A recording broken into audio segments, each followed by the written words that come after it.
So hi welcome back to my YouTube channel. इस video में मैं आपको विंडोज सर्वर के नेक्स्ट रोल के बारे में बताने वाला हूँ।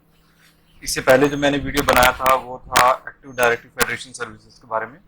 तो इस वीडियो में मैं आपको बताऊंगा कि active directory light weight directory services क्या होती हैं। तो ये एक बेसिक वीडियो होगा और बेसिक प्रैक्टिकल होगा जो कि इंटरव्यू पर्पज़ के लिए फ़ायदेमंद होता है। ठीक है, तो ज़्यादा टाइम वेस्ट नहीं करेंगे आपका। अब चलिए स्टार्ट करते हैं। तो सबसे पहले देखते हैं active directory light weight directory service होता क्या है। Active directory light weight directory services क्या होता है, इसका डेफिनेशन अगर देखें तो ये एक सॉफ्टवेयर था जो कि माइक्रोसॉफ्ट ने लॉन्च किया था विंडोज सर्वर के लिए। और इसका यूज क्यों, मतलब इसे बनाया क्यों गया, क्योंकि देखो अगर आप एक्टिव डायरेक्टरी में कुछ छेड़छाड़ करते हो तो सपोज करो आपको एक चेंज करना है एक्टिव डायरेक्टरी में, तो वहाँ चेंज करने से पहले कि ये होगा कि अगर आपने कुछ चेंजेस किया गलत हो गया तो वो पूरे एक्टिव डायरेक्टरी पे इम्पैक्ट पड़ेगा। तो इस इशू को अवॉइड करने के लिए और ताकि एक्टिव डायरेक्टरी जो पेरेंट एक्टिव डायरेक्टरी है उसमें कोई इशू क्रिएट ना हो किसी भी चेंजेस की वजह से, तो एक नया रोल इंट्रोड्यूस किया गया 2008 में कि आप एक साइड में एक इंस्टेंस क्रिएट कर सकते हो जो कि एक्टिव डायरेक्टरी का ही रेप्लिकेशन होगा, लेकिन उसमें जो पेरेंट एक्टिव डायरेक्टरी है वो एग्जैक्टली पूरा नहीं होगा, मतलब कि पार्शियल होगा। सपोज करो अगर एक्टिव डायरेक्टरी 100% है तो ये जो इंस्टेंट होगा वो 10% या 20% होगा। बेसिक पर्पस इसका ये होता है कि एक्टिव डायरेक्टरी का यूज अगर आप सपोज करो कि आप कहीं बाहर हो और आपको लॉगिन करना है, ठीक है, तो उसका यूजर नेम और ऑथेंटिकेशन के लिए आपको डायरेक्टली आपको एक्टिव डायरेक्टरी से कॉन्टैक्ट होना चाहिए। मतलब आप आपका अकाउंट उस पेरेंट एक्टिव डायरेक्टरी में होना चाहिए, तभी आप लॉगिन कर पाओगे। तो अगर वहाँ कोई इशू क्रिएट हो गया और आप वहाँ पे लॉगिन नहीं कर पा रहे तो जो ट्रबल शूटर है वहाँ पे जाके चेंजेस करेगा, तो हो सकता है कि एक्टिव डायरेक्टरी भी वहाँ से खराब हो जाए या फिर कुछ मिस्टेक्स हो जाए। तो इस मिस्टेक्स को हटाने के लिए एक वेब सर्वर या कहीं पर भी एक इंस्टेंट क्रिएट किया जाता है, मतलब एक रेप्लिकेशन क्रिएट किया जाता है, उसे active directory light weight directory services कहा जाता है। तो अगर यहाँ पे मैं देखूँ तो ये होता है एक सॉफ्टवेयर होता है, जैसे मैंने बताया ये इंडिपेंडेंट होता है डायरेक्टरी सर्विसेज के। और डायरेक्टरी सर्विस के मतलब इंडिपेंडेंट होता है, मतलब डायरेक्टरी सर्विस तो होता है पेरेंट, लेकिन उससे ज्यादा उससे कम इसमें चांसेस खराब होने के होते हैं। और इससे पहले 2008 से पहले अगर देखा जाए तो एक्टिव डायरेक्ट मतलब ये एक पूरा अलग से एप्लीकेशन मोड किया जाता था इसका, लेकिन 2008 के बाद इसे एज अ रोल इसमें इम्प्लीमेंट कर दिया गया। और हाँ, एक्टिव डायरेक्टरी लाइटवेट सर्विसेज यानी ADLDS जो होता है सेम कोड यूज करता है, क्योंकि एक तरह से आप कह सकते हैं ये पेरेंट मेन जो पेरेंट हो गया AD, उसका सब इंस्टांट या कोई पार्ट होता है ADLDS। अब इसका देखते हैं क्या है नेक्स्ट। ओके, अब मैंने अभी को बताया था कि ADLDS यूज क्यों होता है, मैं एक बार दोबारा यहाँ से बता देता हूँ। सपोज करो एक यूजर है वो एप्लीकेशन एक्सेस करना चाह रहा है वेब सर्वर पे, वो बाहर है अभी, मतलब कि तो वो क्या होगा इस केस में, क्या होगा एक जो कंपनी है एक जो DC बनाएगी, एक अलग सर्वर पे नेटवर्क बनाएगी, एक नेटवर्क पे उस विंडो सर्वर पे एक बनाएगी DC, और एक LDS उस वेब सर्वर पे इंस्टॉल कर देगी जो कि रेप्लिकेशन होगा पेरेंट ADS का। वहां से जो सारी प्रॉपर्टीज रेप्लिकेटेड नहीं होंगी, सिर्फ उस पर्टिकुलर यूजर की जो आईडी है वो रेप्लिकेटेड होगी। तो यहाँ से अगर चांसेस है कि जो ओके, इसमें एक बात और बात है कि सपोज करो अगर यूजर डायरेक्ट लॉगिन कर रहा है, रोमिंग में है और वो सिक्योर नहीं है, तो यहाँ पे अगर वो AD से डायरेक्ट पेरेंट AD से इंस्टॉल करता है या पेरेंट AD को एक्सेस करता है तो यहाँ पे चांसेस होते हैं हैकिंग वगैरह के। तो इंस्टेंस क्रिएट करने का एक ये भी फायदा होता है कि वो अगर हैकर कुछ हैक भी करेगा तो उसका जो इंस्टांट है सिर्फ वही इंस्टांस ही, मतलब एक सिर्फ पोर्शन ही हैक होगा, बाकी जो पेरेंट जो AD है वो एज इट इज रहेगा। तो जैसे ही एक वेब सर्वर बन जाएगा, यहाँ पर इंस्टांस क्रिएट हो जाएगा उस वेब सर्वर पे, तो वो ऑथेंटिकेट के लिए हो जाएगा और यहाँ से कोई मतलब चांसेस ये होंगे कि वहां से जो हैकर्स वगैरह उसे कुछ कर भी ना पाए। और यही होता है कि आप एक वेब सर्वर पे या मल्टीपल वेब सर्वर पे कई सारे इंस्टेंस भी क्रिएट कर सकते हो। अगर मैं आपको यहाँ से डायग्रामेटिकली बताना चाहूँ कि किस तरह से काम करता है, तो मैं आपको यहाँ बताता हूँ। सपोज करो, जैसे मैंने बताया था कि एक यूजर है, ये जो यूजर है इंटरनेट रोमिंग में है, ठीक है। अब ये यूजर चाहता है एक एप्लीकेशन एक्सेस करना जो कि यहाँ पर है, ठीक है। तो यहाँ पर क्या होगा, ये एक पेरेंट आईडी है, पेरेंट एडीसी ऐसी है, ठीक है। ये पेरेंट एडीसी है सर, हाँ, पेरेंट एडी है ये, डोमेन कंट्रोलर, ये पेरेंट डोमेन कंट्रोलर है। तो यहाँ पर क्या होगा, इस वेब सर्वर पे एक इंस्टेंस क्रिएट हो रहा है जो कि सिर्फ यूजर अकाउंट के लिए होगा। यहाँ पे जो पेरेंट में तो सारे ऑब्जेक्ट्स हैं, यूजर अकाउंट है, अदर ऑब्जेक्ट है, एप्लीकेशन है, कंप्यूटर से सारी इंफॉर्मेशन है। लेकिन जब एडीसी एडीएलडीएस इंस्टॉल होगा इस पे, इस वेब सर्वर पे, यहाँ सिर्फ इस यूजर का होगा डिटेल यहाँ पर। तो ये जो है यूजर इस वेब सर्वर के थ्रू ऑथेंटिकेट हो जाएगा सिंगल साइन ऑन के थ्रू, क्योंकि सिंगल साइन ऑन थ्रू होगा वेब सर्वर, मतलब एप्लीकेशन जो यूज करेगा over the web he use करेगा वो। तो ओवर द वेब जो होगा, वो एप्लीकेशन होगा, वो जो ऑथेंटिकेट होगा इस वेब सर्वर के थ्रू होगा यहाँ पे, ठीक है। तो ये एग्जांपल था कि किस तरह से होता है। एक बार मैं दोबारा बता देता हूँ। ये यूजर रोमिंग में है, ठीक है। यहाँ से वो चाह रहा है कि एक एप्लीकेशन यूज करे सिंगल साइन ऑन, मतलब वो उस एप्लीकेशन पे लॉगिन करे जो कि इस वेब सर्वर पे है। लेकिन अब वहां पे ऑथेंटिसिटी के लिए क्या होगा कि वो डायरेक्ट पेरेंट डीसी में नहीं ना जाकर यहाँ पर होगा, क्योंकि इस वेब सर्वर पे एडीएलडीएस इंस्टॉल्ड है जिसमें उस यूजर की डिटेल्स अवेलेबल है। तो यहाँ पर ये जो है सारा जो मतलब इसका ऑथेंटिकेट हो जाएगा सिंगल साइन ऑन पे, और उसे बार बार जो है यूजर नेम पासवर्ड की ऑथेंटिसिटी नहीं करनी होगी, तो वो यहाँ से डायरेक्ट एक्सेस कर पाएगा। तो ये था वर्किंग डायग्राम था यहाँ पे एडीएलडीएस का। और आगे चलते हैं, इसका प्रैक्टिकल क्या होगा, मतलब कि एज अगर आप एडी में काम कर रहे हो या फिर आप विंडोज सर्वर पे काम कर रहे हो, तो एडीएलडीएस कैसे इंस्टॉल होता है, उसके क्या क्या इंस्टेंस क्रिएट होते हैं, वो मैं आपको आगे बताता हूँ। So let's begin the practical of ADLDS in Windows Server. So login करते हैं सबसे पहले।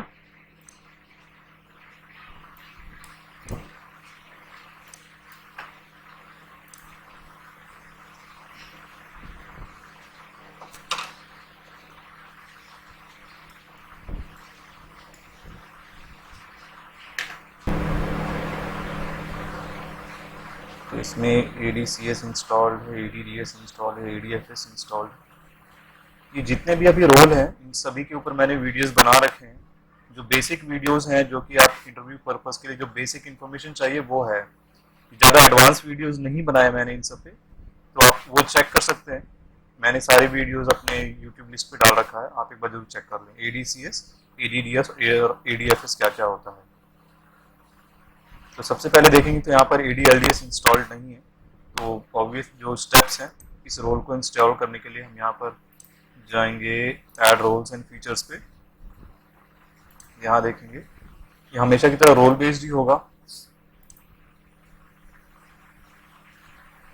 ठीक है। अब यहाँ पर देखेंगे तो ये रहा हमारा जो हमें इंस्टॉल करना है। अगर डेफिनेशन देखा जाए, ADLDS provide the store of application specific data for directory enable application that do not require any infrastructure of directory domain services. Multiple instances of ADLDS can be exist on single server, each of which can have its own schema. तो वही मैंने आपको बताया कि पूरी अगर कोई user application over the web application access करना चाह रहा है तो उसको पूरी एडी का एक्सेस होने की जरूरत नहीं है। यहाँ पर वो एक सिंपल मतलब पार्टीशन एडी भी यूज कर सकता है। यहाँ पे नेक्स्ट जाएंगे, इसमें कुछ आपको चेंजेस करने की जरूरत नहीं है, ये ऑलरेडी सेलेक्टेड है जो रिक्वायरमेंट होता है, ठीक है। यहाँ पे अब ये क्या बता रहा है, आप एक बार चेक करो, जरूर कर लें।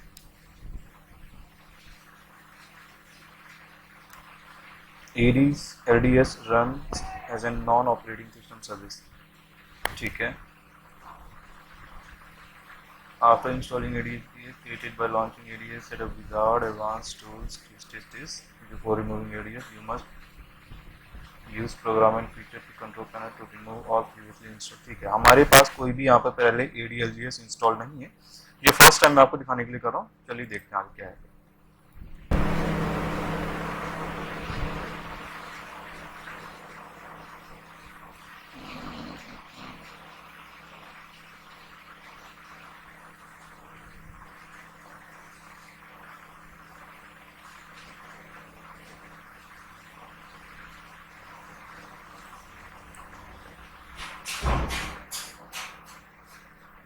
ओके, तो यहाँ पे ये हो गया है, इंस्टॉल हो चुका है।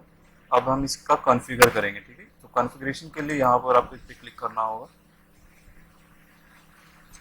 नेक्स्ट करेंगे। इसका फंडा यहाँ से आता है। तो यहाँ पर ये देखिए ये क्या क्या बोल रहा है, you can create unique instance और install replica of existing instance. तो जैसा कि हमने यहाँ पर ADLDS पहली बार इंस्टॉल किया है, तो हम यूनिक पे ही जाएंगे क्योंकि हमारे पास पहले कोई इंस्टांस नहीं है यहाँ पे, ठीक है। यहाँ पर आप नाम दे सकते हैं, फर्स्ट इंस्टांस, ठीक है। इसे आप एज इट इज रहने, आपकी मर्जी, आप इसे भी ये आप यहाँ पे डिस्क्राइब कर सकते हैं ये किस चीज के लिए है। ये मैं यहाँ पे ऐसा करता हूँ, इंस्टांस 01।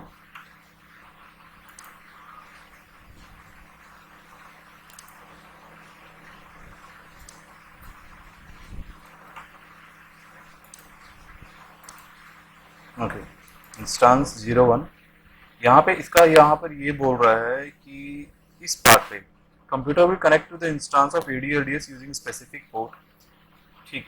यहाँ पे जो कुछ कुछ पोर्ट्स हैं वो अलाउड नहीं होते हैं क्योंकि वो प्री मतलब वो स्पेसिफाइड होते हैं किसी पर्टिकुलर टास्क के लिए।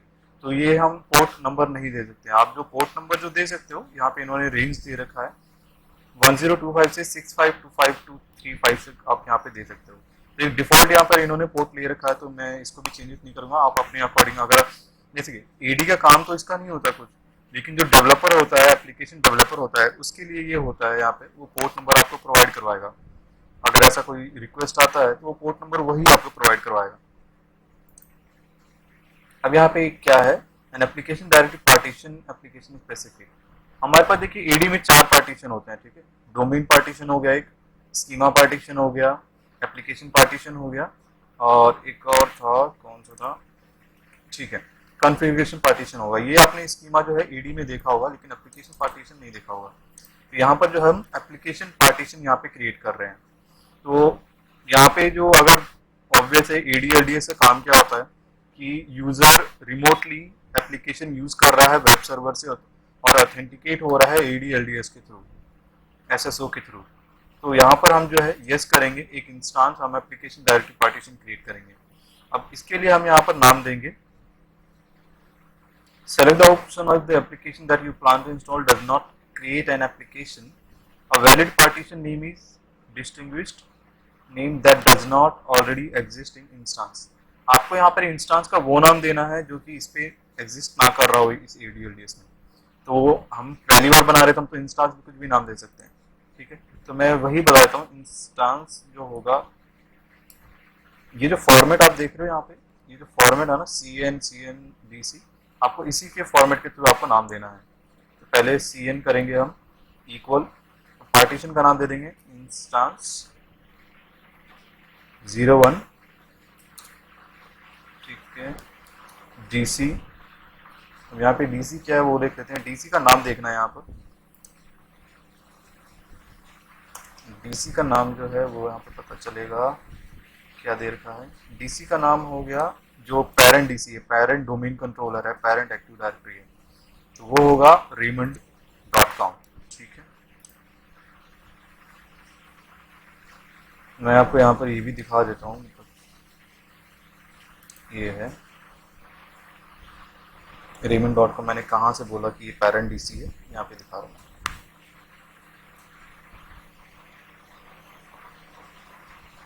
स्लो, ठीक है, ये देखा आपने, ये पेरेंट DC है raymond.com।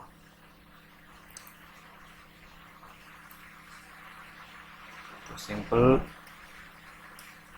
raymond डाल दिया DC/com, दैट्स इट। वैसे केस सेंसिटिव नहीं होता है, तो आप जैसे भी डाल सकते हो, आपकी मर्जी है। नेक्स्ट करेंगे। यहाँ पे आपसे ये पूछा जा सकता है कि जो डिफ़ॉल्ट लोकेशन ADLDS का होता है वो कहाँ होता है। तो डिफ़ॉल्ट ADLDS का जो लोकेशन होता है प्रोग्राम्स के अंदर, माइक्रोसॉफ्ट एडम ADAM इंस्टांस के अंदर होता है। जो भी आप इंस्टांस क्रिएट करोगे वो माइक्रोसॉफ्ट एडम ADAM के अंदर होगा, और ये डेटा आपका यहीं पर बनेगा। आप चाहे तो इसका चेंज कर सकते हो, लेकिन ये डिफ़ॉल्ट लोकेशन होता है। अब यहाँ पे बोल रहा है कि आप ADLDS जो यूज कर रहे हो वो कौन से यूजर के थ्रू यूज कर रहे हो। तो या तो आप जो आपने एग्जिस्टिंग आप जिस कंप्यूटर पे जो यूजर काम कर रहा है, जिस जैसे कि मैं इस सर्वर पे काम कर रहा हूँ, एज एडमिन काम कर रहा हूँ मैं, तो मैं उसी के थ्रू जाऊंगा, या फिर आप कोई यूजर क्रिएट कर लो और वो यूजर नेम और पासवर्ड यहाँ पे क्रिएट वो बंदा यूज कर सकता है। तो मैं नॉर्मली जाऊंगा क्योंकि मैं इस पे एज एडमिन काम कर रहा हूँ यहाँ पर, तो इसने ऑटोमेटिकली ले लिया रेमंड एडमिनिस्ट्रेटर ले लिया यहाँ पे। ठीक है, अब यहाँ पे हम जाएंगे, नेक्स्ट पे जाएंगे। ये हो गया यहाँ पर LDAIF फाइल सर्विस होती है, ये सारी इंपोर्टिंग होती है, लाइट डायरेक्टरी एक्सचेंज फॉर्मेट होता है ये सारा। तो यहाँ पर हमें जो है ये सारे के सारे फाइल आप चाहे तो सेलेक्ट कर सकते हो, light with directory interchange format. तो ये जो फॉर्मेट्स हैं ये ADLDS में यूज होते हैं, तो आप इसे सारा चूज कर लो, वही ज्यादा सही रहता है इसमें।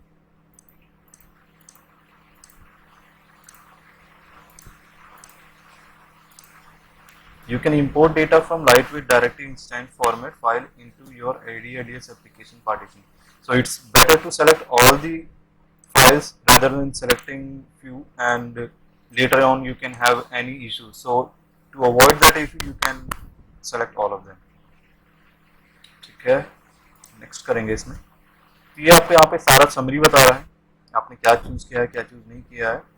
नेक्स्ट करेंगे, होप सो ये हो जाना चाहिए। देखो मैंने जितने भी वीडियो बनाए हैं अब तक वो मैंने सिर्फ बेसिक वीडियो बनाया है, क्योंकि उतना एडवांस अभी मुझे आता नहीं है। तो मैंने जितना सीखा है मैं कोशिश कर रहा हूँ आप लोग के साथ शेयर करूँ। तो रिक्वेस्ट जरूर है कि एक बार मेरे वीडियो जरूर देखें, अगर आपको कुछ अच्छा लगे या फिर पॉइंटिंग के लायक लगता है कि हाँ मैं इसे पॉइंट कर सकता हूँ, या फिर कुछ कमेंट कर सकता हूँ कि आपने ये गलत बताया है या फिर कुछ इम्प्रूवमेंट की जरूरत है, तो मैं वो जरूर कोशिश करूँगा। वो मेरे लिए भी फायदेमंद होगा और आप लोगों के लिए फायदेमंद होगा, ताकि मैं इससे भी अच्छे वीडियो और बना सकूँ, ताकि आप लोग सीख सकें और मैं भी कुछ आपके थ्रू सीख सकूँ। तो कमेंट करना ना भूलें और हाँ लाइक कर लें अगर पसंद आया हो मेरी वीडियो को।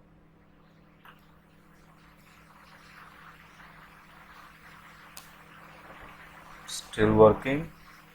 ये जितने भी हमारे पास जो एक्सचेंज वाले फाइल्स हैं सभी इंपोर्ट हो रहे हैं, सभी वहाँ पे इंस्टॉल हो रहा है इस इंस्टांस में। मतलब जो इंस्टांस हम क्रिएट कर रहे हैं यहाँ पे सारा इंपोर्ट हो चुका है। तो यहाँ पे जरूरत नहीं थी इसको दोबारा रीस्टार्ट की, तो इसने रीस्टार्ट नहीं किया। तो फाइनली हमारा ये जो सर्विस है ये हो चुका है कंप्लीट। तो इंस्टॉलेशन कंप्लीट हो गया, कॉन्फ़िगरेशन कंप्लीट हो गया। अब हम देखते हैं कि नेक्स्ट प्रोसेस क्या होता है, इंस्टेंस में चेंजेस कैसे कर सकते हो आप किसी पर्टिकुलर एप्लीकेशन के लिए, या फिर जो डेवलप। देखो हमारा काम ये था कि हमने यहाँ पर ADLDS इंस्टॉल कर दिया। अब आगे जो है डेवलपर का काम रहेगा, डेवलपर का काम रहेगा कि वो किस तरह से इस ADLDS का रिक्वेस्ट आपको सेंड करेगा, वो क्या क्या चेंजेस करवाना चाहेगा। यहाँ पे ADLDS शो तो जरूर हो रहा है, ये भी रिफ्रेश हो रहा है। ओके ये रिफ्रेश हो चुका है। अब यहाँ पे चेक करते हैं क्या क्या हुआ। Active directory lightweight directory service हो गया, कंप्लीट हो गया। सेटअप विजार्ड, यहाँ मैं आपको बताता हूँ क्या होगा। देखो ये अगर आप करोगे तो आप चाहो कि आप सपोज करो ये एक वेब सर्वर है, पेरेंट डोमेन कंट्रोलर मत समझो आपसे, सपोज करो ये वो वेब सर्वर है जहाँ पे मैंने इंस्टांस क्रिएट कर दिया। अब यहाँ पे आप चाह रहे हो कि एक दूसरा इंस्टांस क्रिएट हो, क्योंकि ADLDS में आप मल्टीपल इंस्टांस क्रिएट कर सकते हो, ये इसका प्लस पॉइंट होता है। तो यहाँ पर आप दोबारा से आप इंस्टांस क्रिएट करोगे पर्टिकुलर किसी दूसरे एप्लीकेशन के लिए, वो जो आपके पास रिक्वेस्ट आएगा AD में डेवलपर की तरफ से। तो अब चेक करते हैं कि चेंजेस कैसे होते हैं। तो इसके लिए आपको देखना होगा, हमने बता दिया ADLDS क्या होता है यहाँ पर। अब यूज कैसे करते हैं हम ADLDS।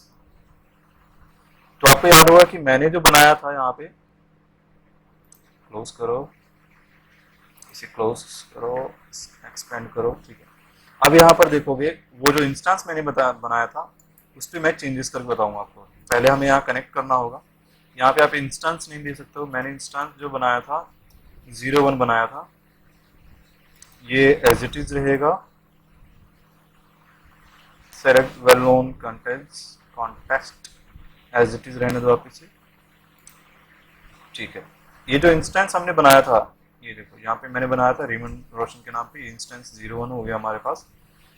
अब मैं इस पे अब हम इसे एक्सपेंड करते हैं, देखते हैं क्या क्या है। तो यहाँ पर आप देख रहे हो ये एज अ एडी ही आपको लग रहा होगा, क्योंकि यहाँ पर आप देखो तो यूजर भी है, एडमिन भी है, कंप्यूटर भी है, ठीक है। तो अब आप जो चेंजेस करोगे, आप यहाँ पे आप सारे वो चेंजेस कर सकते हो, और ये चेंजेस जो है पेरेंट ईडी में भी रिफ्लेक्ट होंगे। तो ये प्लस पॉइंट रहेगा कि जो यूजर होगा रोमिंग में, वो उसका जो रिलेशन होगा वो यहाँ से उसका रिलेशन होगा, ना कि उस पेरेंट डीसी में। तो एग्जांपल के तौर पे यहाँ पे जितने भी यूजर हैं, ठीक है, सपोज करो मैं एक नया यूजर क्रिएट कर रहा हूँ। इसमें यूजर नया जो होता है ऑब्जेक्ट के नाम पे क्रिएट होता है, जैसे कि अगर आप एडी पे क्रिएट करते हो यूजर तो वहाँ यूजर के नाम पे आता है, लेकिन यहाँ यूजर ऑलरेडी है तो यहाँ पे यूजर के अंदर एक ऑब्जेक्ट क्रिएट कर रहे हैं, और ऑब्जेक्ट जो होगा कुछ भी हो सकता है, ये सारे एट्रीब्यूट हैं। इसका एक पर्टिकुलर वैल्यू होता है जो कि प्री डिफाइंड वैल्यू होता है। ये कोई फाइल है जिसमें सभी एट्रीब्यूट, जितने भी वैल्यूज आपको यहाँ पे दिख रहे हैं, जितने भी क्लासेस दिख रहे हैं, इसका एक पर्टिकुलर वैल्यू असाइंड होता है, जो कि आपको जानना होगा और जो कि आपको चेक कर रहा हो कि उस पर्टिकुलर वैल्यू क्या होगा उस ऑब्जेक्ट का। तो यहाँ पर अगर आप देखो तो मैं यूजर ही उठाता हूँ, क्योंकि मैं एक नया यूजर क्रिएट कर रहा हूँ। नेक्स्ट जाऊंगा, यहाँ पे मैं नाम दे देता हूँ, मैं रोशन दे देता हूँ। ये जो है यहाँ पर वो वैल्यू मांग रहा है, दूसरी जो वैल्यू है वो तो पहले उसने नाम मांग लिया।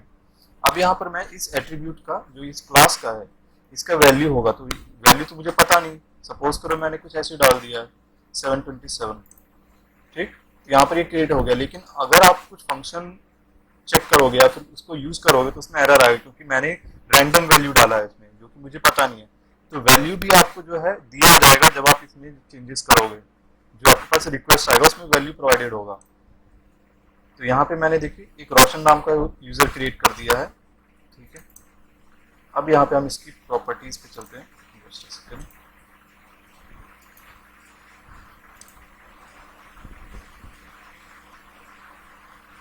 तो ये जो सारे एट्रीब्यूट्स हैं, अब आप यहाँ पे चेंजेस करके इस पर्टिकुलर यूजर को एक्सेस प्रोवाइड करवा सकते हो, उसको जो भी रिक्वायरमेंट है, जो भी रिक्वेस्ट आया है, वो आप इस सभी एट्रीब्यूट पे आप वो परमिशन दे सकते हो। तो ये सब वैल्यू जो है वो आपको यूजर देगा, जो रिक्वेस्टर है वो देगा। ये ऑब्वियस है कि आपके पास ये सारे इन्फॉर्मेशन नहीं है, ठीक है। अब मैं दिखाता हूँ कि ये इसका इम्पैक्ट क्या हुआ यहाँ पे। ये तो मैंने यहाँ पर क्रिएट कर दिया ये इस पर्टिकुलर इंस्टांस पे। अब चलते हैं एडी में, चलते हैं डायरेक्ट।